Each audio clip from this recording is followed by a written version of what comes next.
안녕하세요. 길병원TV에 출연하게 된 신경외과 조교수 신동원입니다. 저는 지금 가천대 길병원에서 뇌종양을 주로 담당하고 있고요. 제가 오늘 가져온 주제는 뇌하수체 종양인데 이 주제를 왜 가지고 왔는지 궁금해 하실 수가 있습니다. 근데 뇌하수체 종양은 우리 머리에 생길 수 있는 종양 중에 가장 흔한 세 번째 종양입니다. 그래서 제가 이 부분들에 대해서 환자분들이 그리고 궁금해 하실 것 같아서 가볍게 설명을 좀 드리고 그 다음에 흔히 하는 질문들 위주로 좀 정리를 해보았습니다. 그래서 제 발표의 순서는 오늘 뭐 특별한 건 없습니다. 사실 뇌하수체 종양 막 되게 어렵게 와닿으실 텐데 제가 그냥 정말 아주 어리신 분들부터 어르신까지 다 설명을 듣고 이해하실 수 있게 아주 간단하게만 설명드리고요. 그 다음에 제가 그 포털 사이트에 올라와 있는 질문들을 좀 정리를 해봤습니다. 그래서 그런 부분들을 제가 전문가적인 입장에서 조금 짚어보도록 하겠습니다. 그래서 이렇게 딱 사진이 나오면은 되게 막연합니다. 그래서 실제로 여기 가운데 보시면은 이런 식으로 이렇게 뇌가 있죠. 사실 구독자분들이 보시는데 이제 뇌가 이렇게 있는 거를 상당히 보기가 어려운데요. 아주 잘 나와 있는 사진이고 이렇게 빨간 부분으로 이렇게 되어 있는 아주 조그마한 부분이 이제 뇌하수체라는 조직입니다. 그래서 뇌하수체는 뭐 다른 것들은 사실 볼 거 없고요. 결국에는 이제 호르몬이 제일 중요합니다. 호르몬. 근데 호르몬이라고 말해도 사실 또 확 와닿는 게 없어요. 이게 또 의료 전문가가 아니면은 잘 아시기가 어려우실 수도 있는데 호르몬은 애들 키 크고 성장하고 그 다음에 성인들 스트레스에 견디고 막 더위 추위 견디고 그 다음에 오줌 쉽게 말하면 소변 조절하고 그 다음에 여성분들 젖이 나오고 아기들 키울 때 젖 주고 이런 것들 그 다음에 남성 여성 공통되게 또 성생활과 관련된 모든 것들을 조절하는 게 바로 요 조그만 그 기관에서 조절이 다 된다고 보시면 됩니다. 그래서 이 수술을 하거나 여기에 대한 치료를 받을 때 항상 얘기를 하는 게 그리고 빠지지 않는 게 호르몬에 관한 이야기입니다.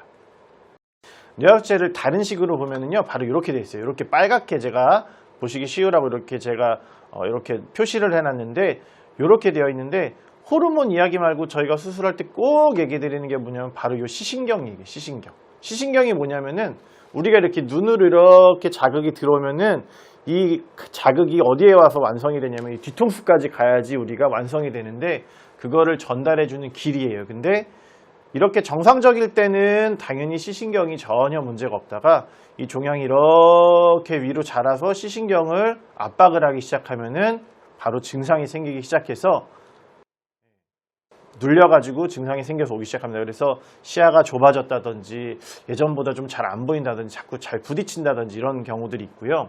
실제 종양의 사진들을 보면은 지금 여기 보시는 바와 같이 요 정도 크기, 요거는 한 1cm 약간 넘는 것 같은데 이런 것들부터 이렇게 보면은 약간 무시무시하게 생긴 이렇게 종양까지 크기는 참 다양하게 오실 수가 있습니다. 그래서 시신경이 눌리는 환자분들의 시야 검사를 해보면은 지금 보는 바와 같이 양쪽에 가쪽 이렇게 닫혀 있는 것처럼 잘 안 보여요. 그래서 운전을 하실 때 상당히 위험할 수가 있습니다. 오른쪽이라든지 왼쪽에서 오는 차선 같은 게 차들이 잘 안 보일 수도 있고 아니면은 자꾸 어디 부딪혀 가지고 오실 수도 있어요. 그래가지고 이제 노안인가 하면서 이제 안과 가셔가지고 검사를 받으시고 알고 보니까 이제 시야 장애가 생겨가지고 저한테 오시는 경우들이 종종 있습니다. 그리고 또 하나가 예전에는 상이 또렷하게 잘 보였는데 요즘 들어서 이상하게 초점이 잘 안 맞는다더라. 아니면은 물체가 좀 두 개로 보이네. 약간 이렇게 될 경우에는 자세히 보면은 안과에서 보면은 이렇게 검사를 받으시면 이런 식으로 해가지고 정면 볼 때는 잘 티가 안 나는데 지금 보시면은 이제 가쪽을 좀 보자고 했을 때 우측 가쪽을 보자고 했을 때 이렇게 왼쪽 눈동자가 충분히 따라오지가 못해요. 근데 반대쪽을 볼 때는 또 눈동자가 충분히 따라오는 이러한 현상들이 있습니다. 이거를 동안신경 마비라고 하는데 수술을 하면은 보시는 바와 같이 어느 정도 이것도 회복이 좀 될 수가 있습니다. 그리고 수술하기 전에 우리가 수술하는 방법론적인 부분들에 대해서 또 말씀을 안 드릴 수가 없는데 우리가 요즘 뇌하수체 수술은 거의 95% 이상이 다 코를 통해서 하는 내시경 수술을 해서 합니다. 이따가 말씀을 드리겠지만 근데 그러면은 코를 통해서 하기 때문에 코의 상태를 항상 평가를 해야 돼요. 그래서 저희는 이제 이비인후과 선생님이랑 협진을 해가지고 지금 보시는 바와 같이 우리가 콧구멍 두 개인 거는 사람들이 다 똑같지만 코 안의 상태는 누구는 어렸을 때 비염을 걸렸고, 누구는 코가 부러진 적이 있었고, 누구는 코 성형수술을 했고, 누구는 코가 잘 막히고, 이런 식으로 다 제각각이에요. 그렇기 때문에 수술 전 이비인후과 협치를 통해서 저희가 안의 상태를 꼭 확인을 합니다. 그러면은 지금까지 제가 짧게 뇌하수체 종양은 어떤 건지, 그 다음에 어떤 식으로 우리가 검사를 하는지 확인을 드렸고, 어떤 증상이 있는지를 말씀을 드렸고, 이제 저희가 실제로 포털 사이트에 올라와 있는 지식인의 내용들을 가지고 설명을 좀 드리도록 할게요. 첫 번째 질문은 이거였어요. 이제 MRI 촬영으로 뇌하수체 종양을 의심하는데 잘 안 보여가지고 호르몬 검사 결과를 기다리고 있어요. 지금 보시면 아까 설명드렸다시피 호르몬 검사는 거의 기본적으로 다 하는 건데, 혈액 검사예요. 혈액 검사. 혈액 검사하는 거고요. 잘 보이지 않는다는 얘기는 아마 크기가 보통 한 1mm에서 2mm 정도일 가능성이 있습니다. 수술이 필요한 경우인지, 수술이 필요하다면 방법이나 입원 치료 기간이 궁금합니다 라고 되어 있는데, 수술이 필요한지 필요하지 않은지는 사실 두 가지가 제일 중요해요. 첫 번째는 호르몬 검사 결과가 제일 중요하고요. 그 다음에 종양의 크기가 중요합니다. 근데 지금 얘기 들었을 때는 종양의 크기는 별로 크지 않은 것 같고, 호르몬 검사가 나왔는데 만약에 예를 들어서 호르몬이 너무 많이 분비가 된다, 그러면 크기와 상관없이 치료를 받으실 수도 있어요. 그거는 호르몬 검사 결과에 따라서 두 가지를 가지고 저희가 보통 평가를 하고요. 그리고 입원 치료 기간이라 수술 방법 이런 것들은 이따가 다른 질문과 함께 설명드리도록 할게요. 고등학생인 두 번째 질문입니다. 고등학생인데요. 뇌하수체 종양 수술하면 학교를 얼마만이나 못 가나요? 이렇게 물어보셨고요.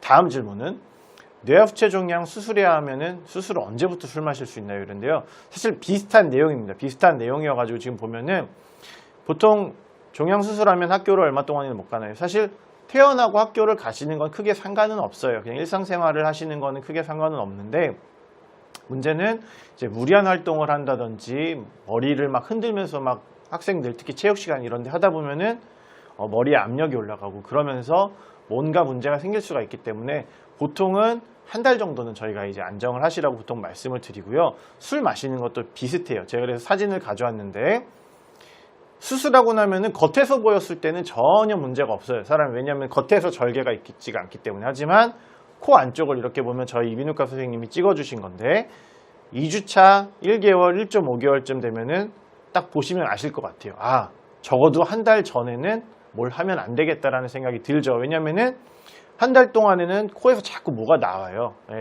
딱지가 자꾸 생기고, 쉽게 말하면 우리가 이런 팔이라든지 무릎 같은 데까지는 어떻게 돼요?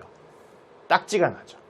그 딱지가 떨어지고 새살이 도달하는 데까지 걸리는 시간이 코의 안에서도 똑같이 일어납니다. 그래서 딱지가 자꾸 떨어지지 않았는데 거기에다가 자꾸 뭘 하고 하면은 흉터 조직이 점점 심하게 남고 회복이 잘 안 되고 점점 지연이 되는데, 그런 거랑 똑같아요. 지금 보면은 그래도 한 1.5개월, 그러니까 한 달 반 정도 지나니까 그래도 주변이랑 비스무리하게 좀 돌아는 왔고, 그렇지만 아직도 여기 센터는 아직도 약간 그런 상처 조직이 좀 남아있는 게 보이죠. 그래서 적어도 한 달 정도까지는 절대 안정을 좀 취하시는 게 좋고, 그 이후부터는 조금씩 활동을 하시라고 저희가 말씀을 드립니다. 자, 뇌하수체 종양이 있으면 수술 전에 녹용진액, 홍삼액 복용해도 되나요? 뭐 이렇게 말씀하셨는데요. 그건 뇌하수체 종양뿐만 아니라 모든 뇌종양에 대해서 해당되는 부분이라고 말씀드릴 수가 있고, 사실 홍삼액은 그나마 저희가 안정성이 좀 이제 입증이 된 부분이지만, 저희가 녹용진액 같은 경우에 저도 사실 거기에 뭐가 들어가 있는지 잘 모르거든요. 그래서 보통은 저희가 병원에서 일반적으로 처방하는 항생제라든지 아니면은 뭐 그런 특별한 약 같은 거, 뭐 아무리 하다못해 감기약이라도 드실 때는 보통은 이런 약들은 중복 복용을 좀 피하시라고. 왜냐하면은 서로 상성이 안 맞으면은 간에서 부담을 느낄 수가 있기 때문에 그런 것들이 충분히 어느 정도 해결이 되고 이쪽 약을 끊을 때쯤에 이거를 먹는 게 좀 좋지 않나, 보통 그렇게 설명을 드리고 있습니다. 다음 질문은 제가 곧 뇌하수체 종양 제거 수술을 받는데 궁금한 점은 이제 입원 기간, 그 다음에 불편한 점, 입원 기간은 또 상세하게 부탁드리고, 중환자실은 며칠, 몇 박 며칠, 뭐 이런 거 다 물어보세요. 사실 저한테 심지어 뭐 이렇게 수술료는 얼마인지, 뭐 얼마나 내야 되는지, 뭐 이런 거 다 물어보시는 분들도 있는데요. 그래서 제가 간단하게 좀 정리를 해왔어요. 그래서 일반적인 타임라인입니다. 모든 환자가 다 같을 수는 없고요. 개개인의 상태에 따라 가지고 입원 기간은 좀 달라질 수 있는데, 저 같은 경우에는 보통 외래에서 이제 환자분을 처음 만나면은 기존에 있었던 검사들이 다 쓸만한 검사, 소위 말해서 수술에 도움이 되는 검사들인지 일단 확인을 하고요. 지금 보시는 바와 같이 이비인후과, 안과, 내분비내과, 그 다음에 뭐 심장 문제가 있으면 심장과, 아니면은 뭐 다른 문제가 있으면 다른 과, 이런 식으로 해서 다 협진을 다 봅니다. 그리고 부족한 영상 검사들을 일단 1차적으로 외래에서 할 수 있는 것들을 다 하고요. 그러고 나서 보통은 모든 검사가 다 끝났다. 그러면 사실 이것만 해도 시간 소요가 거의 몇 주, 심지어 한 달 이상 걸리는 경우들도 있거든요. 그렇게 되면은 이제 너무 입원 기간이, 너무 외래 다니는 기간이 길어지니까, 그럴 경우에는 어떤 경우에는 이제 입원을 해서 이런 것들을 아주 타이트하게, 하루, 이틀, 3일 만에 다 끝내버려요. 그러고 수술하고 이제 다음 절차가 진행됩니다. 근데 일반적으로 내가 외래 베이스로 했다 이러면은 수술 전날 보통 입원을 하세요. 수술 전날 입원을 하고 모든 그런 영상검사라든지 그런 것들, 그 다음에 혈액검사 이런 게 다 완료가 됐으면은 이제 마취과에서 평가를 해가지고 전신마취 허락을 내주고요. 그 다음에 제가 직접 수술 동의서를 이제 환자분께 설명을 드리고 이제 작성을 합니다. 그리고 수술 당일에는 수술 후에 병실로 갈지 중환자실에 갈지 미리 대충 저희가 이제 말씀을 드리지만, 수술 소견도 또 중요하기 때문에 약간의 변동사항은 있지만, 보통은 하는 뇌하수체 그냥 종양, 뇌하수체 손종 일반적인 경우에는 보통 한 열에 한 9분 그냥 병실로 가시고요. 특수한 상황에서만 제가 아무래도 이분은 중환자실 며칠 좀 가셔야 될 것 같습니다, 이제 말씀을 드려요. 그 다음에 수술 후 이제 한 예를 들어서 월요일 날 수술하면은 한 목요일 정도에 이비인후과 협진을 봐서 코 안의 상태가 괜찮은지 보고, 피 나는 데는 없는지, 숨 쉬는 건 괜찮은지 이런 걸 좀 보고요. 퇴원일을 수립을 해서 수술 후 4일, 그러니까 월요일 날 수술하면은 금, 토, 일 아니면 다음 주 월요일 요 사이에 보통 이제 퇴원을 말씀드리고, 그 뒤로부터는 이제 환자 상태에 따라서 외래 추적 관찰을 보통 요합니다. 그래서 아까 질문하셨던 부분 중에서 입원 기간은 보통 수술 한 하루 전, 혹은 뭐 검사를 해야 될 게 있으면 2, 3일 전부터 해서 수술 후 한 일주일까지 넉넉하게 생각하면 열흘 정도가 평균적이라고 생각을 하시면 될 것 같아요. 그 다음에 수술식이랑 이제 호르몬 관련해서도 질문들을 많이 하셨더라고요. 뇌하수체 종양 수술에 대해서 궁금해요. 프로락틴 수치 얼마 이상, 종양 크기 얼마 이상부터 약물이 아닌 수술을 권하나요? 이거는 뭐 약간 다른 두 개의 질문이 좀 뭉뚱그려져 있는 건데요. 그냥 밑에 줄에 있는 프로락틴 수치 얼마 이상, 종양 크기 얼마 이상부터 약물이 아닌 수술을 권하나요에 대해서만 답변을 해드리면은, 프로락틴 수치는 보통 이제 절대적인 수치가 물론 있지만, 프로락틴을 분비하는 뇌하수체 종양 같은 경우에는 대부분은 아직까지는 약물 치료를 조금 더 권장을 해요. 하지만 그게 절대적이진 않습니다. 왜냐면은 약물을 일주일에 한 번씩 계속 먹어줘야 되기 때문에, 그런 부분들에 대해서 환자분이 불편감을 느끼시면은 그냥 수술을 받으시는 게 좀 더 나을 수도 있다라고 말씀을 드려요. 근데 요거는 수술 위험도랑 환자분 성향이랑 그다음에 약 먹는 거에 대한 복용하는 그런 수능도 이런 것들을 다 따져가지고 저희가 이제 평가를 하고요. 호르몬 관련된 종양 같은 경우에는 사실 종양 크기가 아주 크게 상관은 없습니다. 여기도 또 프로락틴 수치 관련해서 이제 올려주셨는데, 프로락틴 수치가 2610이어가지고 대학병원 가라고 했고, 뭐 예약이 잡혀 있고, 근데 참고치 최대가 23, 재검한 결과 뭐 이렇게 해가지고, 근데 수치가 2000이라 너무 불안한데 빠른 답변 부탁드립니다. 아주 불안할 수 있어요. 왜냐면은 상식적으로 생각을 해도 우리가 최대치가 20인데 2600이 나오면은 당연히 모르시는 분들 입장에서는 당연히 불안하실 수밖에 없어요. 게다가 고등학교 3학년이라는 것까지 감안을 하면은, 여성분들이 이런 걸로 되게 많이 와요. 처음에는 이제 생리를 잘 안 한다든지 뭔가 불규칙한다든지 그렇게 돼가지고 산부인과 갔더니 호르몬 검사를 그럼 거의 하거든요. 물론 자궁 검사도 해보지만. 그래서 이렇게 우연찮게 프로락틴 수치가 높게 나와가지고 이제 대학병원으로 오시는 경우들이 있어요. 그러면은 일단 오시면은 머리 MRI를 기본적으로 보통 찍어요. 프로락틴 수치가 그 단계별로 약간씩 기준이 다른데요. 20부터는 어쨌든 정상을 범퍼는 범위이기는 하지만 환자분의 생리 주기에 따라서, 아니면 내가 수유 중인지 뭐 이런 것들, 그 다음에 또 약을 먹고 있지는 않지. 특히 약 중에서 우리가 도파민 수용체에 작용하는 그런 약들, 뭐 소화제라든지 아니면은 정신과적인 약물, 이런 것들은 그런 프롤락틴 수치를 약간 올릴 수가 있어요. 근데 올리더라도 걔네들이 올릴 수 있는 데는 한계가 있기 때문에 2600까지 올라가는 경우는 대부분은 이제 머리에 뭔가 혹이 있을 가능성이 좀 높습니다. 그게 전통적으로는 한 200 정도가 넘어가면은 요거는 이제 혹이 있을 수 있겠다라고 생각을 하는데, 단위도 또 중요해요. 병원마다 약간씩 단위가 다른데 보통 프롤락틴 수치는 이제 나노그램 퍼 밀리리터라는 단위를 많이 씁니다. 그래서 그런 단위까지 읽어봐야 되는데 아마 최대치가 23이라고 하니까 아마 저희 병원에서 쓰는 단위랑 비슷한 것 같아요. 그래서 약물 치료를 해도 수치 자체가 아무리 높게 시작을 해도 꽤 많이 떨어지는 편이기 때문에요. 그럴 경우에는 검사를 하고 다른 증상이 특별히 없고 뭔가 수술적인 적응증이 되지 않으면은 약물 치료를 한번 권해 보는 게 좀 더 좋을 것 같아요. 이런 경우에는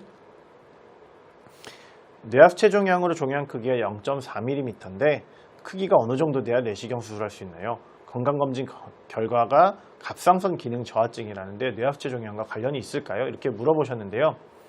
사실 종양 크기가 0.4mm면은요, 저희가 일반적으로 찍는 MRI상에서는 안 보일 가능성이 상당히 높습니다. 왜냐하면 우리가 아무리 짧게 잘라도 0.9mm 혹은 뭐 1mm 정도인데 0.4mm면은 일단은 보통 수술을 안 하고 보는 경우가 많죠. 근데 아까도 말씀드렸다시피 호르몬 상황이 중요해요. 호르몬 상황. 근데 여기 환자분 같은 경우는 갑상선 기능 저하증이라는데요. 안 나오는 건 문제가 안 돼요. 안 나오는 거는 우리가 먹는 걸로 다 복용이 되기 때문에 대체가 되기 때문에 상관이 없는데 항상 많이 나오는 게 문제가 됩니다. 그래서 뭐 크기가 얼마 정도 돼야 내시경 수술을 할 수 있냐, 심지어 MRI상에서 보이지 않는 정도의 크기도 내시경 수술을 하는 경우도 있어요. 상황에 따라서. 하지만 일반적으로 호르몬 관련이 없으면 0.4mm, 혹시 0.4cm일 수도 있는데 헷갈리셨을 수도 있는데요. 보통 저 같은 경우에는 비기능성, 그러니까 호르몬과 관련이 없는 뇌하수체 종양 같은 경우에는 시신경 압박 증상이 없고 특별히 환자가 뭐 두통이 있거나 뭐 그러지 않으면요, 일단은 경과 관찰을 보통 해요. 왜냐하면 수술을 하면 감당해야 될 부분들이 분명히 생기고 일상생활에도 단기간에 지장이 있기 때문에 웬만하면은 뭐 1년마다 혹은 2년마다 이제 MRI 찍으면서 조금 더 보면서 커지면 그때 하자, 증상이 생기면 그때 하자라고 보통 말씀을 드립니다. 자, 그리고 마지막으로 이제 가장 궁금해하는 이제 수술 후유증 관련된 질문들인데요. 사실 제가 지식인을 검색을 해봐도 후유증 관련된 질문들이 가장 많았어요. 그 중에 이제 대표적인 몇 가지만 가져왔는데요. 뇌하수체 종양 제거 수술과 성격 변화의 관계라는 내용으로 질문을 올려주셨는데, 성격이 달라진 것 같고 충동성이 증가한 것, 기억력도 떨어지는 것, 뭐 안 좋은 건 다 있어요. 거짓말도 하고 기억도 못하고 비도덕적인 행동을 하고 뭐 이렇게 되어 있는데요. 관련이 있는 경우도 있고 관련이 없는 경우도 있고, 이거는 제가 봤을 때는 관련성이 일반적인 상황에서는 당연히 거의 관련성이 없어요. 왜냐하면 우리가 일반적인 뇌하수체 종양 수술을 할 때는 저런 성격적인 거, 기억력적인 거, 이런 것들에 대한 그런 거를 담당하는 뇌의 부분, 우리가 그거를 이제 시상하부라고 하는데, 그런 부분들을 사실 건드리지를 않아요. 일반적인 경우에는. 근데 종양이 아주 커가지고 정말로 시력을 잃을 정도로 종양이 컸다. 그럴 경우에는 저런 식으로 변화가 돼서 오시는 분들이 있어요. 충동성, 그 다음에 막 낮밤도 없고 자꾸 뭔가 엉뚱한 소리하고, 이런 분들이 처음에는 얘 좀 이상해졌다라고 해가지고 머리를 검사했더니 머리 혹이 생겨가지고 오시는 분들이 있어요. 근데 수술을 하고 나서 저렇게 변화가 되는 경우는 사실 잘은 없습니다. 그렇기 때문에 꼭 그런 부분들만 생각을 하지 않는 게 좋으실 것 같아요. 뇌하수체 수술 후유증, 수술한 지 1년 8개월 됐는데 냄새 못 맡고 살에 협착이 되어 있고 다른 한쪽은 구멍이 지금도 있는데 언제 돌아가는지 궁금하고 눈도 한쪽이 뿌옇게 보이고 코로 하는 수술이기, 코로 내시경을 넣고 하는 수술이기 때문에요. 저희가 수술하기 전에 항상 말씀을 드리는 게 냄새 못 맡는 거에 대해서 어느 정도 생각을 해야 된다라고 해요. 근데 냄새를 못 맡는 게 중요한 게 아니라요. 냄새도 냄새지만 냄새가 떨어지면 우리가 자연적으로 미각이 떨어져요. 그래서 저희가 꼭 직업을 여쭤봐요. 수술하기 전에. 요리사 아니면은 뭐 식당 일을 하신다든지 아니면은 맛에 대해서 뭔가 직업적으로 관여해야 될 부분이 있으면은 조금 고민을 해보시는 게 좋을 것 같다라고 말씀을 드리고 꼭 수술을 해야 되는 경우만 충분히 설명을 드리고 해요. 보통 아까도 보셔서 알겠지만 점막이 돌아오는데 한 달 반이 걸리고 후각적인 부분도 좀 이제 좀 살 것 같다라고 하는데 한 3개월 정도 저희가 넉넉하게 말씀을 드리거든요. 예, 근데 지금 1년 8개월째 냄새가 안 맡아진다는 얘기는 아마 수술 자체가 상당히 컸을 가능성이 있어요. 저희가 수술할 때 웬만하면 후각을 보존하는 쪽으로 기능적인 보존을 최대한 하면서 수술을 하는데 사람마다 그런 부분들이 꼭 다 같지는 않고 게다가 코로 수술을 받으면 사람이 아무래도 그쪽에 좀 더 예민하게 반응을 하기 때문에 이거 다 수술 때문이 아닌가 라는 생각을 하실 수가 있어요. 그리고 코 한쪽은 살이 협착이 되어 있고 이제 수술하고 나면 우리가 유착이라는 게 생기기 때문에 원래는 코가 아마 좀 삐뚤어져 있었는데 그런 부분들이 나중에 수술하고 나면은 이렇게 붙어버리는 거예요. 그러면은 코 한쪽이 자꾸 막히는 느낌이 좀 들고 쉽게 막히고 자꾸 뭐가 딱지가 쓰고 코피나고 이러는 경우들이 좀 생길 수가 있고 다른 한쪽은 구멍이 있다는 얘기는 아마 천공이 생겼을 가능성이 좀 있어요. 근데 그런 것들은 시간을 두고 좀 계속 지켜봐야 될 것 같고 혹시 계속 불편한 면이 있으면은 이비인후과라든지 아니면은 뭐 성형외과 이런 데서 다른 방식은 없는지 좀 확인을 해야 될 것 같아요. 여기는 질문이 상당히 길었는데요. 제가 그냥 간단하게 요약을 하면은 수술하고 나가지고 이제 코에서 자꾸 물이 나와가지고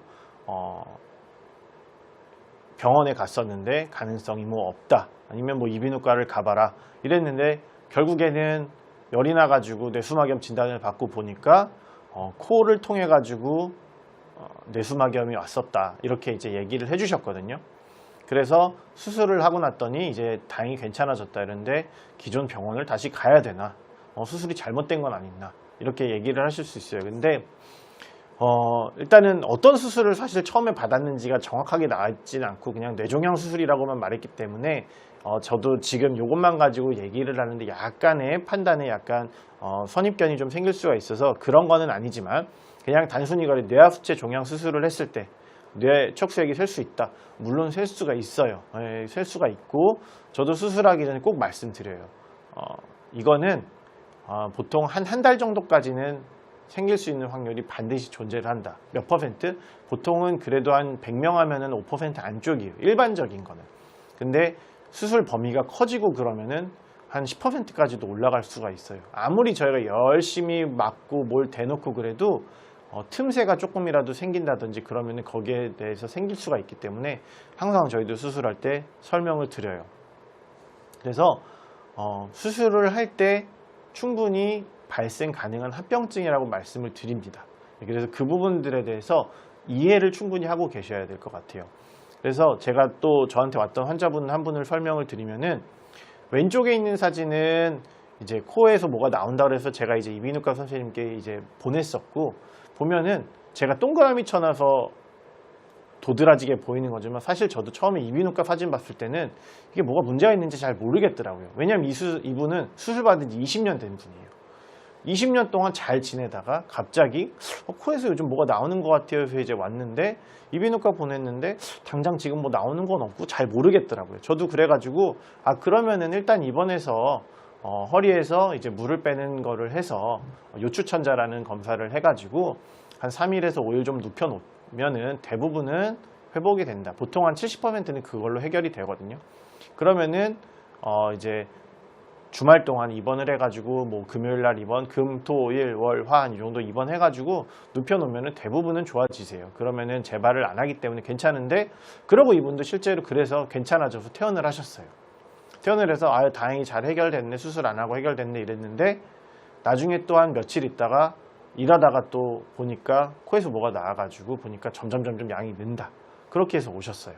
그래서 제가 이제는 그러면 다른 방법이 없으니까 수술을 합시다. 그렇게 해가지고 수술을 해서 봤더니 지금 제가 이렇게 동그라미 쳐져 있는 바로 이 부분이 뭐냐면요. 바로 이 부분이 예전에 수술을 할 때 우리가 쉽게 말하면 막아놨던 그런 부분인데, 그게 원래는 점막이 그 위에 한 겹 더 덮기 때문에 노출이 안 돼요. 근데 어떤 이유에서인지는 모르겠지만 그게 점막이 얇아져서 뭐 아니면 감기가 걸려가지고 그 부분이 노출이 된 거예요. 그러니까 바깥이랑 머리 안쪽에 수술한 부위랑 소통을 해버려가지고 그쪽에서 쫄쫄쫄쫄 조금씩 나오더라고요.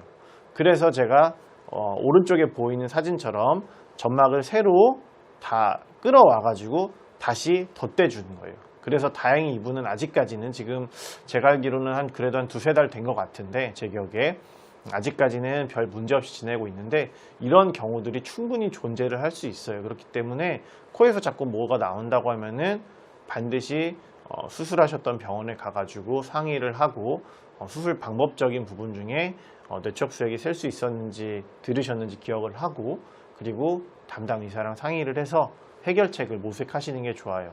해결책은 간단하게 허리에서 물을 빼는 것만으로도 해결이 되는 경우도 있지만, 어떤 경우는 지금처럼 다시 수술을 해야 되는 경우도 있어요. 그거는 물이 얼마나 많이 새는지, 그 다음에 그런 것들이 해결이 허리에서 물 빼는 것만으로도 충분히 되는지에 대한 임상의 판단을 가지고 보통 저희가 진행을 하기 때문에 그런 부분들을 가지고 고민을 하시는 게 좋을 것 같습니다. 네, 다음 질문은요. 뇌하수체 종양으로 수술한 지 1년 됐는데 종양은 다 제거했고 요붕증이 잡히지 않아서 미니리를 하루 3번 투여 예정입니다. 네, 요붕증도 모르겠고 미니리도 아마 모르실 거예요. 요붕증은 말 그대로 소변이 엄청 많이 나오는 거예요. 아까 호르몬 관련된 부분이 되게 중요하다고 말씀을 드렸는데, 요붕증은 소변이 많이 나오는데, 소변이 많이 나온다 그러면 감이 안 오잖아요. 얼마나 많이 나오냐면은 1시간에 300cc 이상이 나와요. 300cc. 그러면 하루면은 거의 소변이 7,200이잖아요. 그럼 하루에 소변이 7리터가 나온다는 소리고, 1시간에 300cc면 우리가 우유곽 하나 정도가 그냥 1시간마다 한 번씩 소변을 봐야 될 정도로 꽉 차게 나온다는 얘기예요. 우리가 정상 성인 같은 경우에는 뭐 특별히 물 섭취가 없었을 경우에 그냥 일반적으로 자기 몸무게만큼 보통 생성이 된다고 보통 알려져 있거든요. 그러면은 한 3, 4시간 해야지 한 2, 300 정도 나온다고 가정을 하면은 3, 4시간 만에 화장실을 가야 되는데 1시간 만에 그게 나와가지고 약을 드시는 거예요. 뭐를? 미니린이라는 이제 소변을 줄여주는 약을 먹는 거예요. 근데 하루에 3번이면은 사실 꽤 많이 드시는 편이에요. 근데 미니린 없이는 정상 생활이 잘 안 될 정도죠. 왜냐면 소변을 자꾸 보게 되기 때문에 화장실을 계속 가야 되거든요.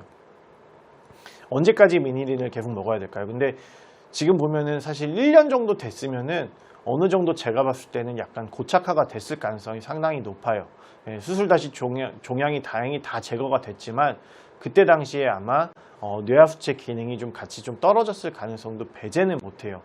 근데 보통 저희가 통계를 보면은 저희가 뭐 수술을 하면서 이게 뭐 요붕증이 생길 거다, 생기지 않을 거다, 뭐 이런 식으로 해서 수술 중간에 저희가 알기는 상당히 쉽지가 않아요. 근데 일반적으로 요붕증은 2가지 종류가 있는데 입원 기간에만 발생을 하는 단기적인 요붕증이 있고, 그 다음에 지금 환자분처럼 1년 넘게 고생을 하시는 이제 영구적인 요붕증이 있는데, 보통 단기적인 요붕증은 한 20% 정도 환자에서 이제 발생을 해요. 그런 분들은 사실 입원 기간에 그냥 약 좀 먹어주면은 퇴원할 때는 거의 다 해결이 되는데, 그 20% 중에서 또 한 2-3명 정도는 이게 좀 길어져요. 그거는 수술이 아마 상당히 심각했을 가능성이 좀 있어요. 그래서 모든 호르몬은 저희가 웬만해서는 다 먹는 걸로 해결이 된다고 말씀을 드리는데, 이렇게 미니린 같은 경우에는 사실 안 먹었을 때 소변이 막 계속 칼칼칼칼 나올 수가 있기 때문에 조금 돌아오는데, 그 다음에 정상 생활하는데 좀 많이 힘드실 수가 있죠. 근데 1년 정도 된다고 하면 제가 봤을 때는 그래도 한 2, 3년 정도는 좀 길게 놓고 보면은 아마 미니린을 복용하는 횟수가 조금씩 줄어들 수도 있어요. 그렇기 때문에 좀 장기적으로 조금 더 지켜보시는 게 좋을 것 같고요. 그 다음에 아마 이게 마지막 질문이었던 것 같은데, 뇌하수체 종양 깨끗이 제거했는 다시 수술 안 하네요. 5년 전 수술하고 깨끗이 제거됐다고 했는데 병원 계속 다녔겠죠. 당연히 잘 제거됐다고 했는데 갑자기 오늘 제거 덜 됐다고 신경과까지 남아서 1년 안에 재고 수술해야 된다나요? 뭐 법적으로 문제가 없네요. 너무 오래 뭘 해야 될지 모르겠네요. 저희가 이제 뇌종양 수술을 하면은요, 뇌종양은 크게 이제 양성과 악성으로 나뉘고, 악성은 암이기 때문에 보통 암은 일반적으로 우리가 이건 언제든지 재발할 수 있다라고 다들 서로 환자나 의사나 어느 정도 인지를 하고 있는데, 뇌하수체 종양은 거의 수술하면 다 양성이에요. 그러면은 양성에 대한 제일 큰 인식이 다 뗐으면 재발 안 하는 거 아닌가라고 생각을 하실 수가 있어요. 근데 우리가 다 뗐다라고 하는 얘기는 말 그대로 우리가 수술 소견과 수술을 찍은 MRI를 가지고 이 정도면 진짜 완전 절제가 됐다라고 생각을 하는데, MRI상에서 안 보이는 아주 조그만한 껍데기가 남아있을 수도 있고, 아니면은 수술하다가 수술 시야에서 보이지 않는데 조금 남아있을 수도 있고, 그거는 사람이 하는 얘기이기 때문에 잘 제거되었다고 생각을 해도 재발을 하는 건 항상 존재를 해요. 보통 우리가 10년 재발률이 보통 한 5%에서 한 10% 정도까지 보통 말씀을 드리거든요. 양성 종양 같은 경우에는 저희 병원 통계를 봐도, 저희가 20년 통계를 봤는데 20년 통계를 봤더니 저희 병원에 수술 받으신 분들 중에서 한 20%는 재발을 했더라고요. 남아있는 종양이 진행을 하는 경우도 있고, 다 띄었는데 다시 생기는 경우도 있어요. 그렇기 때문에 항상 5년이 아니라 보통 10년까지는 추적 관찰을 하셔야 돼요. 그래서 저 같은 경우에도 1년 전에 수술했는데 조금 남아있던 부분이 이제 괜찮을 거라고 생각을 했는데, 또 재발을 해가지고 진행을 빨리 해가지고 다시 수술을 한다든지 아니면 방사선 치료를 하자고 말씀을 드리는 경우도 분명히 존재를 했기 때문에 이런 것들은 물론 억울할 수 있어요. 왜냐면은 수술 다 잘 됐고 완전 절제됐다 그래가지고 나는 괜찮다고 했는데 그런 것들이 재발을 하게 되면은 예상치 못하게 당혹스러울 수가 있거든요. 그거는 이런 뇌종양뿐만 아니라 암 환자에서도 꼭 해당이 되는 부분이에요. 암 환자 같은 경우에도 20년 전에 완치 판정 받았는데 엉뚱하게 갑자기 재발을 한다든지 이런 경우가 있기 때문에요.